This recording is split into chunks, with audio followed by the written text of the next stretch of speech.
Revelation, the great multitude that happens. And then there's the 144,000. Uh-oh, I have a sign. Unquenchable fire.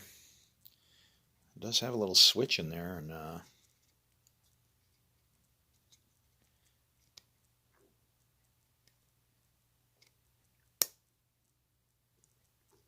nope. I'll go the other way.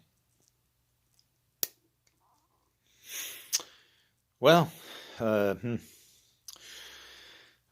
what it's like to be blessed.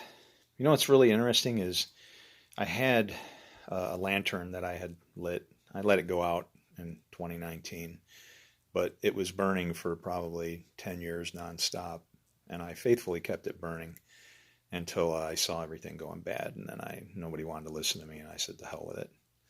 And what was really funny was there were times when I was away from home, and in my absence, okay, I was in another state,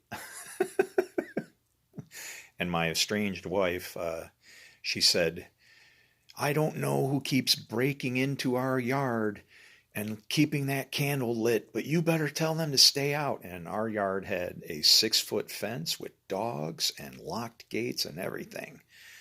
So I don't know. I think somebody somewhere is looking out for me, and I'm going to bank on that. You ready? I sure as hell hope so.